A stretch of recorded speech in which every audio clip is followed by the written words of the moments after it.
홍익표 더불어민주당 원내대표 나오셔서 연설해 주시기 바랍니다.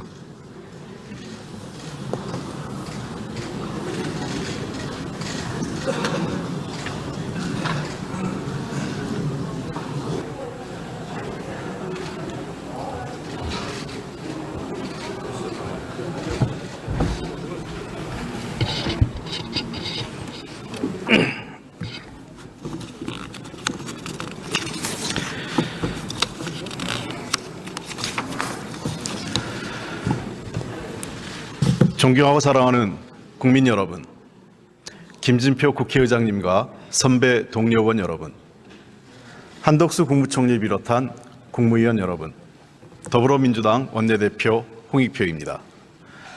어느덧 21대 국회가 저물어갑니다. 문재인 정부에서 시작해서 문석열 정부까지 여야가 자리를 바꾸며 경쟁하고 있습니다. 이 자리에 계신 의원님 모두 수고하셨습니다. 올해 여러분 모두의 건승을 기원드립니다. 존경하는 국민 여러분, 이제 총선이 50일 앞으로 다가왔습니다. 윤석열 정부 2년 만에 언론 자유를 비롯한 민주주의는 후퇴하고 경제와 민생은 파탄 직전입니다. 국격은 계속해서 추락하고 있습니다. 윤석열 대통령이 국민에게 약속했던 공정과 상식은 흔적도 찾을 수 없습니다. 윤석열 정부의 오만과 독선으로 정치는 타협과 합의의 기능을 잃은 채 극단적인 대립과 증오, 혐오에 포획되고 있습니다. 여기에 더불어민주당의 책임도 물론 있습니다. 지난 시기 저희는 국민이 보내주신 성원과 기대에 부응하지 못했습니다. 더불어민주당이 부족했던 점에 다시 한번 머리 숙여 사과드립니다.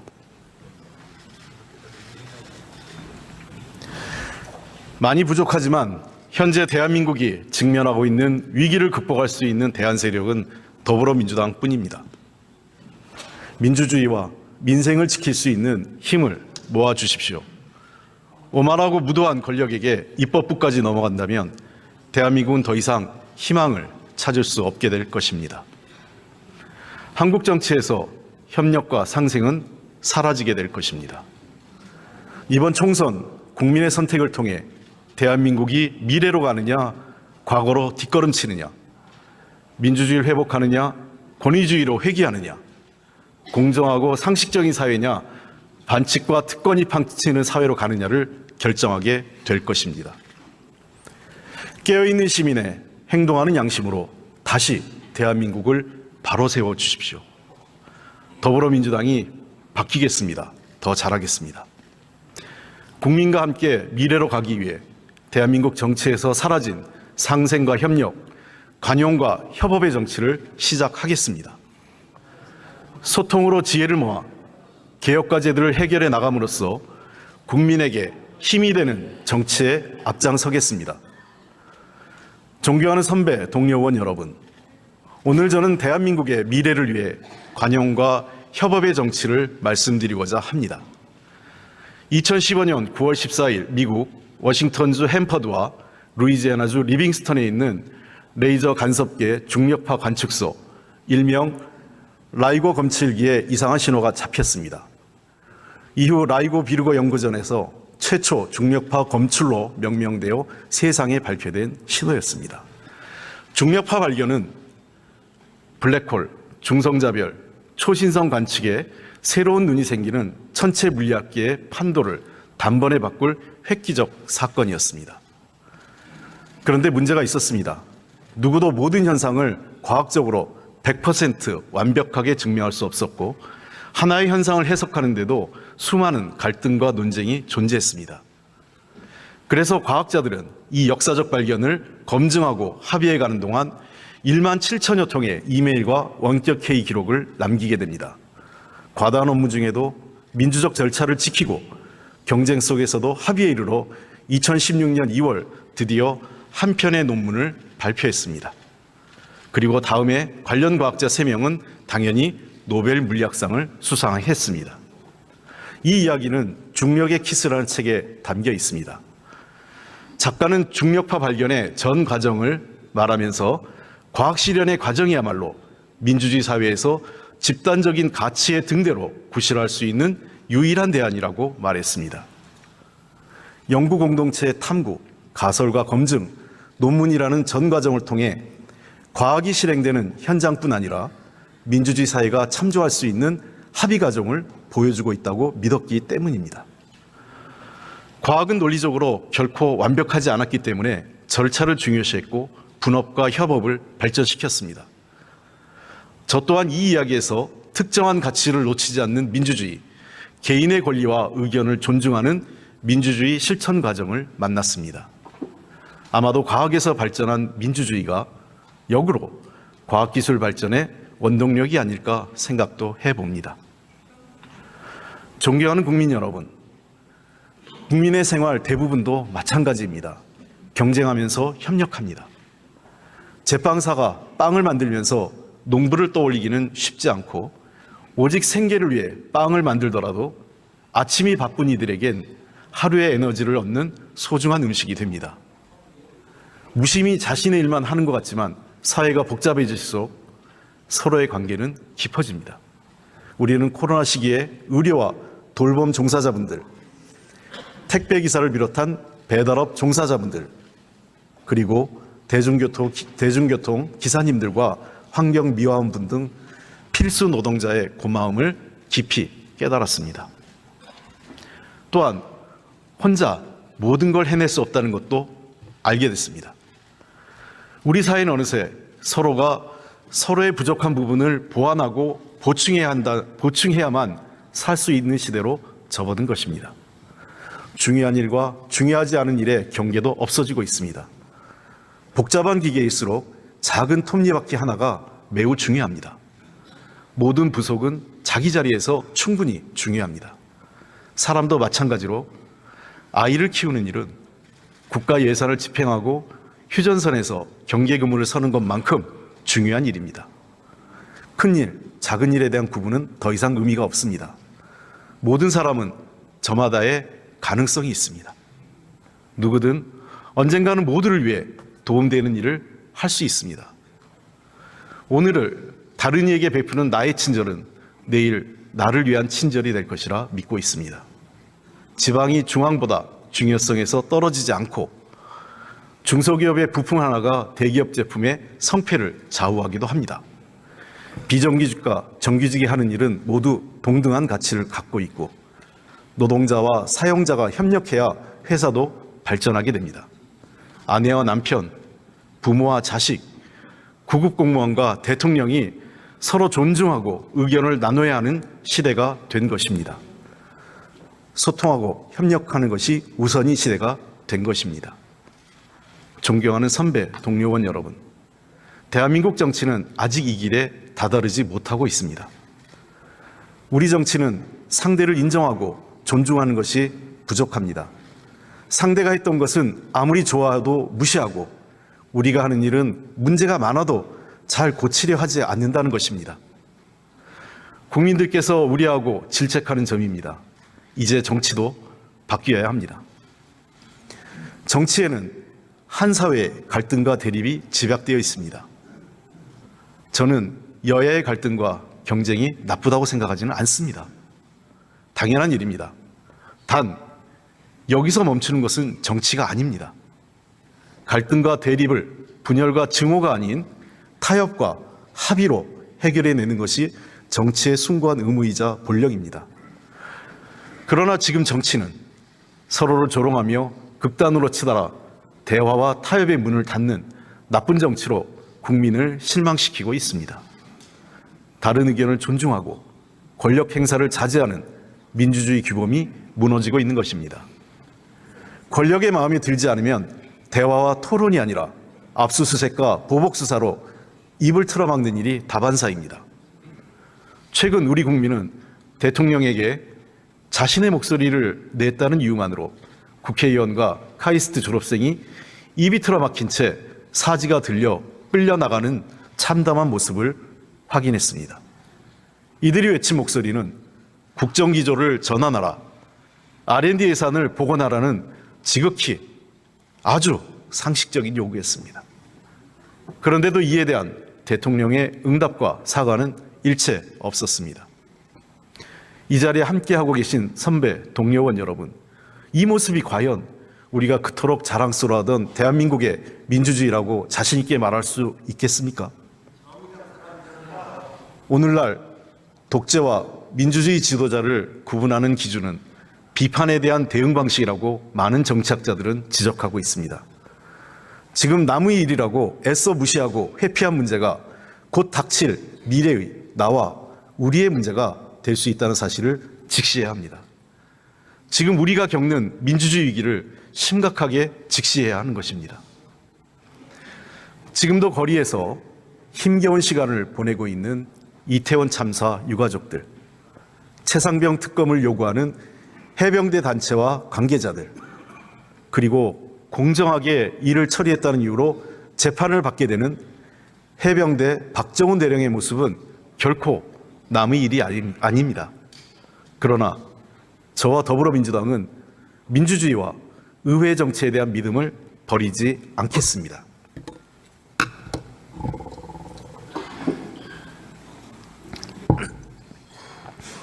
민주주의를 이룩한 위대한 대한민국 국민을 믿기에 무도하고 무능하고 무책임한 권력에 힘껏 맞서겠습니다. 더불어민주당은 국민과 함께 가야 할 길을 걷겠습니다.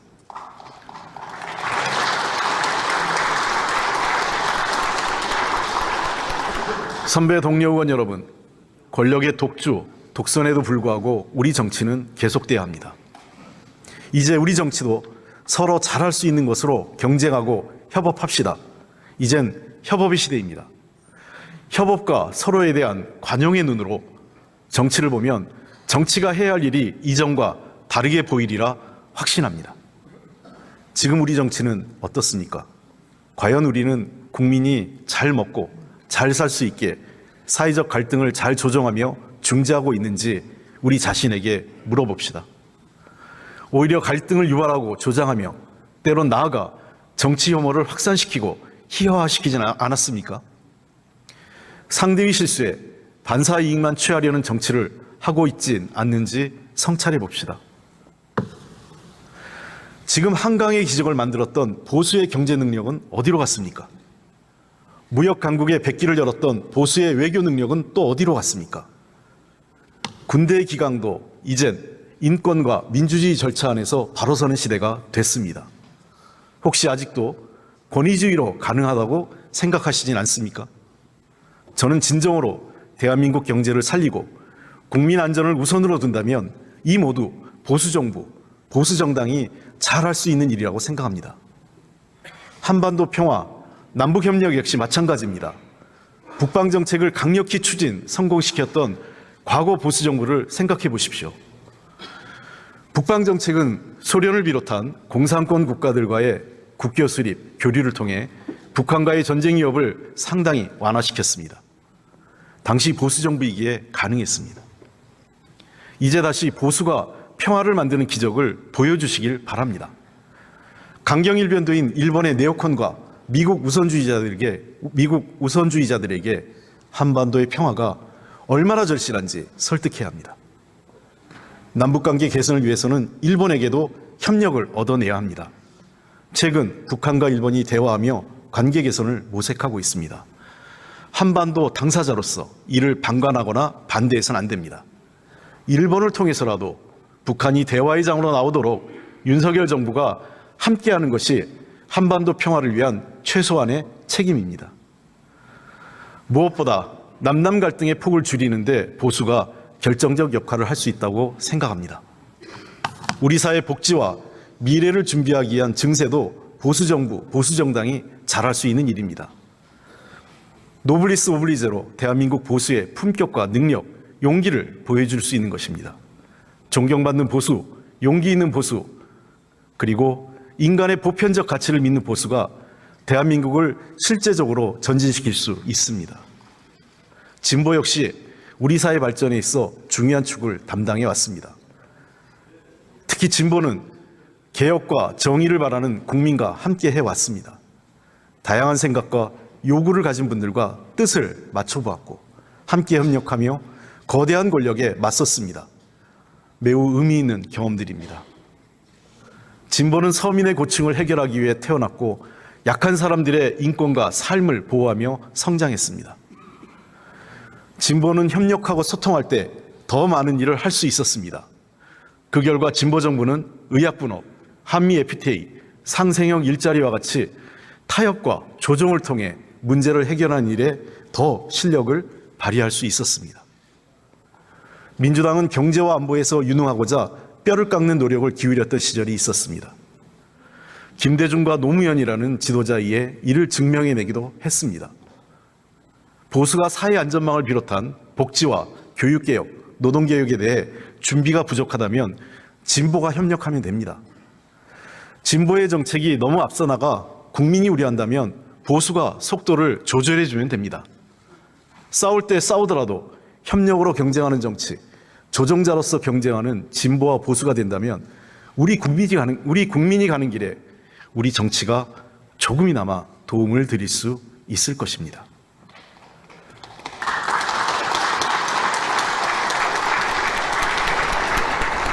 이제 여와 야, 진보와 보수가 국민에게 작은 희망을 주기 위해서라도 서로 경쟁하며 협업하는 시대를 열어갑시다.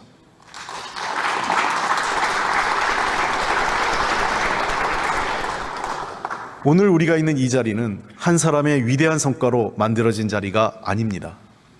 협력하고 하나로 뭉칠 수 있었던 우리 국민 모두의 힘으로 만들어진 자리입니다. 관용과 협업의 시대를 직시할 수 있다면 우리는 어떤 지도자가 우리에게 필요한지 상상할 수 있을 것입니다. 독불장군식 독재로는 다양한 요구를 조화롭게 수용할 수 없습니다. 국민을 무시하고 겁박하고 수사만 하는 권력으로는 자발적인 협업을 이끌어낼 수 없습니다. 나만 옳다는 독선으로 1 더하기 1이 3이 되고 10 이상이 되는 협업을 만들어낼 수 없습니다. 이제 통치자는 더 이상 있을 수 없습니다. 선정을 베푸는 일방적, 시혜적 권력도 박물관으로 보내야 합니다. 국민을 가르치고 국민에게 지시하는 권력과 지도자가 아니라 국민 한 사람, 한 사람의 능력과 잠재력이 발휘되고 빛날 수 있도록 돕는 지도자가 필요한 시대입니다. 이제 우리 시대의 지도자는 전통적 리더십보다 파트너십을 중요하게 생각하는 지도자여야 합니다. 바로 3C형 리더십이 필요한 시기입니다. 첫째, 코퍼레이션, 협력입니다. 혼자가 아닌 협력으로 함께 일해야 합니다. 둘째, 코오디네이션, 조정입니다. 복잡한 사회의 다양한 요구와 갈등을 조정해내야 합니다. 마지막으로 커뮤니케이션, 소통입니다. 일방적 지시가 아닌 열린 자세로 경청해야 하는 우리 국민은 그런 지도자를 가질 자격이 넘치도록 충분합니다. 대한민국은 이제 세계 경제에서 매우 중요한 역할을 담당하고 있는 국가입니다. 자동차, 조선산업과 같은 전통적 제조업은 물론 ICT, 반도체 등 첨단 산업을 선도하고 있습니다. K-팝, K-드라마 등 우리 K-컬처는 세계의 많은 사람들로부터 사랑받고 있습니다. 또한 촛불혁명의 민주주의로 세계가 선망하는 국민의 나라이기도 합니다. 이 모두 위대한 대한민국 국민이 만들었습니다.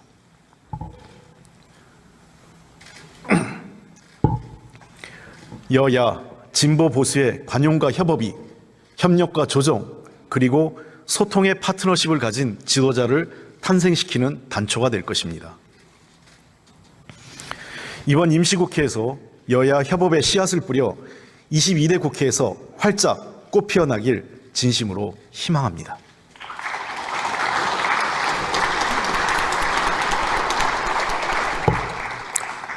사랑하는 선배 동료원 여러분, 여와 야, 진보와 보수의 첫 번째 협업 과제는 사람이 존중받는 공정한 경제 질서를 만드는 것입니다.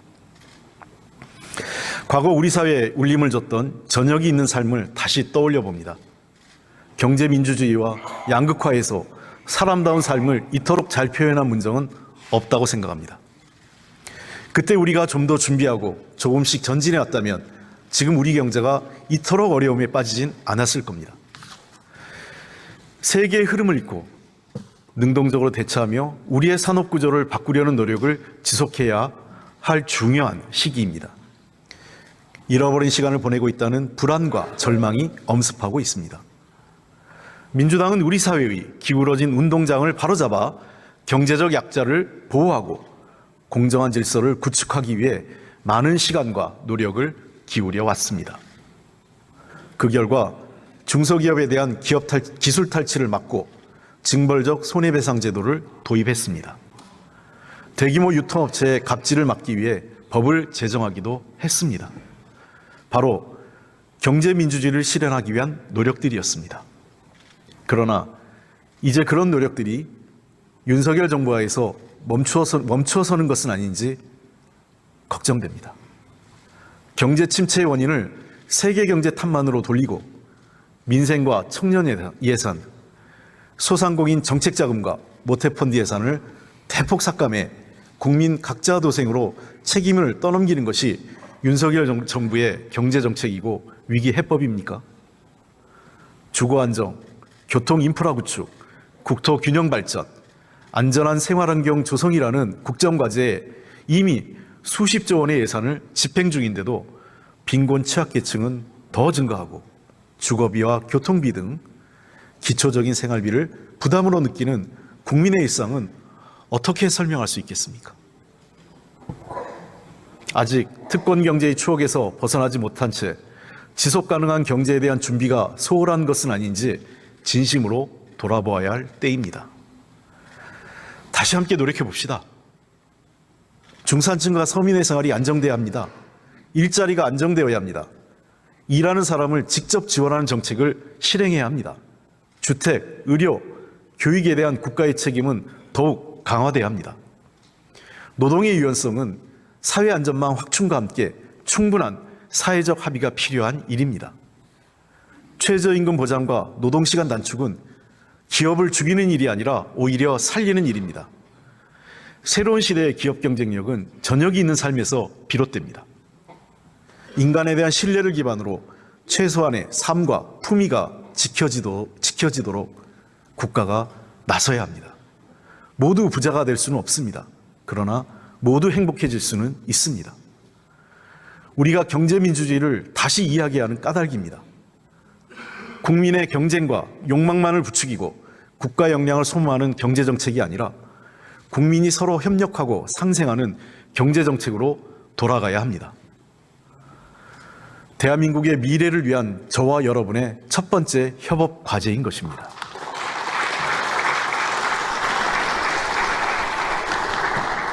선배 동료원 여러분, 미래를 위한 두 번째 협업 과제는 혁신경제입니다.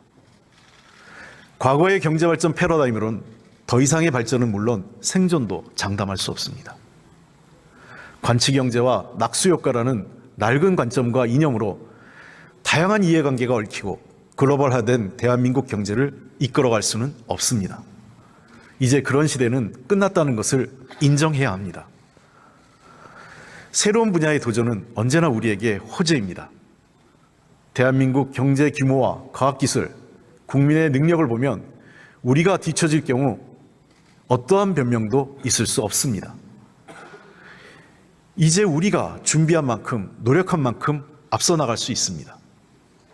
우리가 어떤 방향으로 어떻게 하느냐에 따라 새로운 산업의 선도 국가가 될 수 있습니다. 우리가 표준을 만들고 협업 시스템을 만들어낼 수 있습니다. 우리는 수소경제에서 그 단초를 보았고 우리 기업들이 잘 준비하고 있다는 것도 확인했습니다. 정치가 잘 협력하고 제대로 지원만 한다면 우리 기업은 더 많은 성과를 이루어낼 수 있을 것입니다. 현재 인공지능이 혁신을 주도하고 있습니다. 고도화된 기술을 바탕으로 곧 글로벌 경제 성장의 새로운 모멘텀이 될 것입니다. 국내에서도 2022년 기준 인공지능 매출액은 4조 원에 달하며 연 42.7%의 성장률을 보이고 있습니다. 인공지능 기업은 2천여 개에 달하고 종사자는 4만여 명으로 빠르게 성장하고 있습니다. 챗 GPT 등장 이후 국내 기업들 역시 초거대 인공지능 플랫폼 개발 경쟁에 본격 참여하면서 많은 성과를 거두고 있습니다. 중소 스타트업 기업은 초거대 인공지능 플랫폼을 이용하여 특화 영역에서 전문 인공지능 서비스를 출시하고 있습니다. 클라우드는 인공지능 산업의 핵심 인프라입니다. 글로벌 빅테크 기업들은 대규모 자본과 기술력을 기반으로 민간 영역에서 초거대 인공지능 인프라 기업으로 변신 중입니다. 그러나 국내 시장은 아직 글로벌 클라우드 기업이 지배적 지위를 차지하고 있지만 국내 플랫폼 기업과 통신사들도 이에 대항해 클라우드 산업을 강화해가고 있습니다. 인공지능은 기술 패권, 국가 안보와도 직결됩니다. 인공지능 클라우드 산업계 전반에 민간 투자를 촉진해야 할 이유이기도 합니다. 초고속, 저전력, 저비용의 국산 인공지능 반도체를 기반으로 하는 풀스택 전략을 강화해야 할 시점입니다. 여야가 힘을 모아 과감한 정책 지원을 통해 독자적 초고대 인공지능과 클라우드 인프라를 확충해야 합니다. 한국판 IRA법을 적극 마련해 우리 기업들이 해외 기업들보다 앞선 기술로 경쟁력을 갖추도록 통 크게 뒷받침해야 합니다. 현재 국회 과학기술정보방송통신위원회에 다수의 인공지능 산업 육성과 관련된 법률안이 올라와 있습니다. 국제규범과 표준을 고려해서 정합성, 상호 운영성을 확보하고 사회적 합의를 거쳐 입법이 조속히 마무리될 수 있도록 노력하겠습니다. 과학기술의 퀀텀 점프는 없습니다. 실패를 허용하고 성과를 기다려주는 꾸준한 투자와 지속적인 격려가 필요합니다. 바로 여기에 국가의 존재 이유가 있는 것입니다. R&D 예산을 삭감하고 말로만 지원하겠다는 즉흥적인 정책과 부족한 통찰력으로는 대한민국의 기술 발전과 경제 혁신은 결코 만들어질 수 없습니다. 여야가 대한민국의 미래 먹거리, 미래 산업을 위해 머리를 맞대고 협업해야 하는 이유입니다.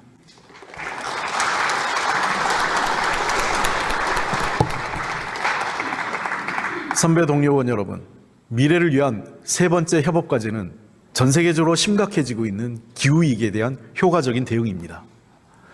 윤석열 정부 들어 기후위기 대응과 친환경 산업이 계속 후퇴하고 있는 것에 대해 많은 전문가들도 큰 우려를 제기하고 있습니다. 지난해 대한민국 기후변화 대응 순위는 67개국 가운데 64위입니다. 우리 뒤에 중동 지역에 산유국만 있다는 점을 감안하면 사실상 꼴찌인 셈입니다. 참담한 성적표가 아닐 수 없습니다. 우리의 2022년 재생에너지 발전 비중은 7.7%로 OECD 국가 가운데 꼴찌입니다. 세계는 재생에너지 비중을 빠르게 확대하고 있는데 우리만 거꾸로 가고 있습니다. 2023년 태양광 설치 용량을 보면 중국이 240기가와트, 미국 33기가와트, 독일 13기가와트인데 우리는 2.7기가와트에 불과한 실정입니다. 정부의 재생에너지 정책 후퇴로 관련 산업의 일부 공장은 가동이 중단되고 국내 태양광 산업 전반에 피해가 확산되고 있습니다. 재생에너지, 친환경 산업을 정쟁거리로 전락시킨 이유는 여전히 의문입니다. 지난 정부 정책을 묻지마 폐기하기 위해 친환경 산업을 후퇴시킨다는 건 더더욱 말이 되지 않습니다. 제28차 UN 기후변화협약 당사국 총회는 최초로 탈화석 연료로 전환하자는 결정문을 채택했습니다. 2030년까지 재생에너지 발전 설비 용량을 3배 늘려야 한다는 구체적인 목표까지 제시하였습니다. 재생에너지 산업에서 뒷걸음질 치던 윤석열 정부와 국내 경제의 발등에 불이 떨어진 것입니다. 이제 대한민국은 경제 선진국으로서 국제적 규범을 준수해야 할 뿐 아니라 재생에너지 확대에 보다 신속하고 체계적으로 대응해야 합니다. 또한 관련 산업 활성화로 새로운 경제 발전의 토대를 만들어야 합니다. 이를 위해 먼저 제11차 전력수급 기본계획을 수립할 때 기존 계획보다 재생에너지를 3배 이상 확대해야 합니다. 2030년 재생에너지 발전설비 용량은 2023년 대비 3배가 되는 최소 89,206메가와트가 되어야 하고 아리백 등 재생에너지 수요 증가를 고려하면 발전 비중은 30.7%가 되어야 한다는 연구 결과도 있습니다. 재생에너지 산업 생태계 회복과 아리백 달성을 위해 관련 지원 제도와 예산은 반드시 복원돼야 합니다. 관련 산업과 개별 기업은 물론 지방자치단체 차원에서도 아리백 추진과 지원책을 마련해야 합니다. 이와 더불어 해상풍력 보급 확대를 위한 법률안 역시 국회에서 처리돼야 합니다. 이미 국회 산업통상자원 중소벤처기업위원회에서 논의 중이니 여야가 대한민국 미래산업을 위해 조속히 처리하길 기대합니다. 이에 대한 국민의힘의 답변을 기다리겠습니다. 당장 서로가 가능한 것부터 협업의 정치를 시작합시다.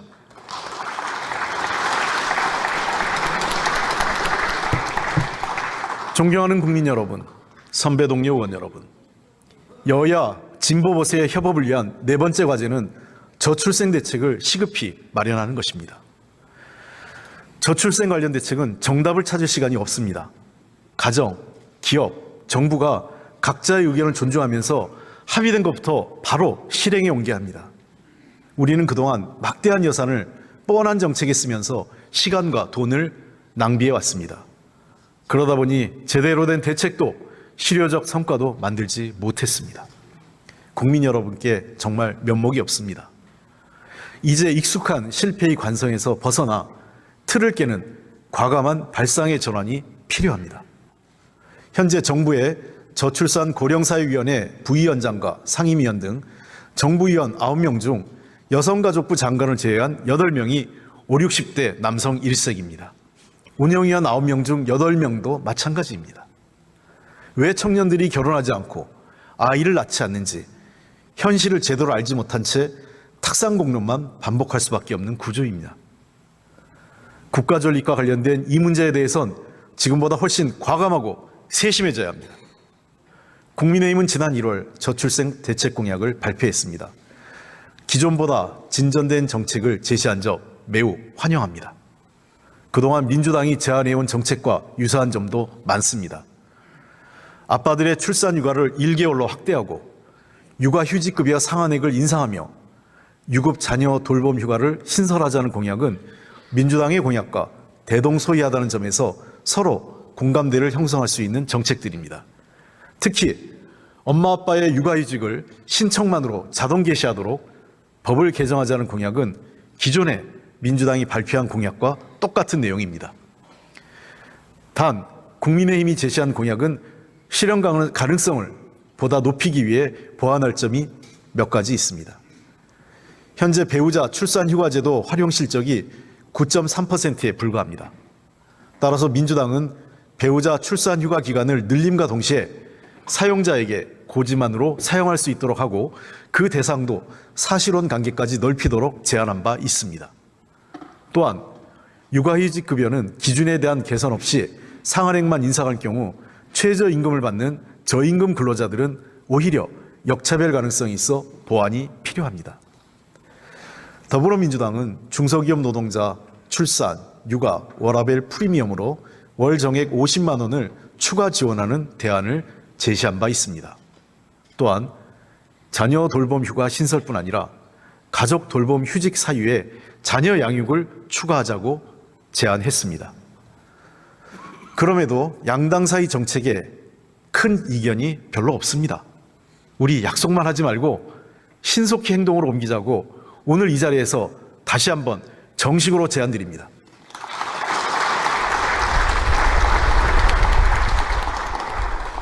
여당이 제안하고 있는 일가정 양립 중심의 대책은 저출생 문제를 구조적 근본적으로 해결하는 데 한계가 있는 것도 사실입니다. 저출생 문제의 근본적인 원인은 심화되고 있는 우리 사회의 불평등 문제와 맞닿아 있기 때문입니다. 불평등에 정면으로 도전하는 용기 없이 저출생 문제 해결은 가능하지 않습니다. 그래서 민주당은 불평등 극복이라는 정책 철학으로 일가정 양립과 함께 주거, 자산, 돌봄을 망라하는 과감하고 획기적인 저출생 대책을 발표했습니다. 여당도 더불어민주당이 국민께 약속드린 결혼 출산 지원금 도입, 결혼 시 소득과 자산을 따지지 않고 모든 신혼부부에게 대출을 제공하고 출산 자녀 수에 따라 원리금을 감면하는 지원제도, 신혼부부 주거지원 대상을 10년차 부부까지로 확대하고 출산 자녀 수에 맞는 적정한 주거를 제공하는 우리 아이 보듬주택, 그리고 정부가 절반을 지원하는 우리 아이 자립펀드 공약 등에 대해 신속한 검토를 통해 화답해 주시길 희망합니다. 이러한 정책을 한데 묶어서 정책 소유권을 주장하지 말고 자신의 성과로도 내세우지 말며 총선 이후까지 기다릴 필요도 없이 바로 필요한 입법 과정을 진행해서 국민께 새로운 희망을 드립시다. 관용과 협업의 정치를 바로 오늘부터 시작합시다.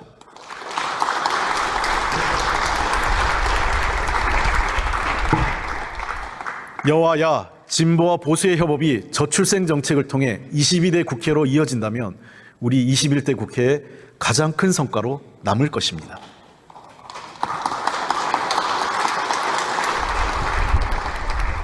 존경하는 국민 여러분, 국회의장님과 선배 동료 의원 여러분, 민주주의는 발걸음이 느립니다. 아주 작은 것이라도 합의할 수 있는 조각을 찾고 어떻게 하든 합의에 도달하기 위해 인내의 시간을 보내야 합니다. 무엇이든 빠르게 처리되기를 원하는 우리지만 합의 없이 결론에 이르기는 쉽지 않습니다. 그 시간을 인내하지 못하고 서로에 대한 앙금이 쌓여 국회는 정치가 해결할 문제를 사법부의 판단에 맡기는 일이 많아졌습니다. 저부터 죄송합니다. 국민 여러분께서도 승패의 결과보다는 합의 과정의 긴장과 노력, 지난한 토론과 타협의 시간에 성원을 보내주시길 부탁드립니다. 민주주의는 다름과 차이를 자양분 삼아 발전합니다. 정치는 인간의 상상력과 창의성, 협력의 가능성을 실현해 문제들을 해결하는 예술입니다. 지금 법대로밖에 남지 않은 대한민국 정치는 다시 신뢰를 기반으로 경쟁하고 갈등하며 협상을 통해 타협과 합의의 길을 찾는 정치 복원이 필요합니다. 대한민국 국회는 다시 소통해야 합니다. 국민과 소통하고 여야가 소통해야 합니다. 정치가 국민의 꿈과 희망이 되고 갈등을 조정하는 균형자가 되는 날이 오리라 저는 믿습니다.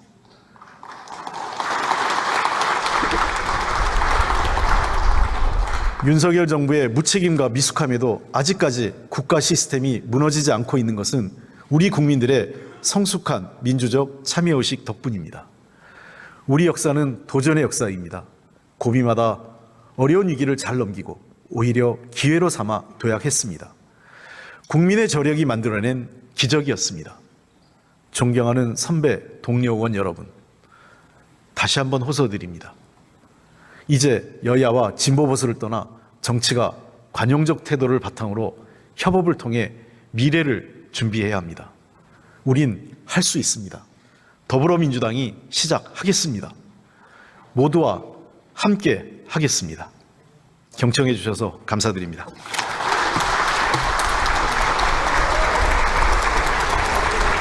홍익표 원내대표 수고하셨습니다. 오늘 회의는 이것으로 마치겠습니다. 사내를 선포합니다.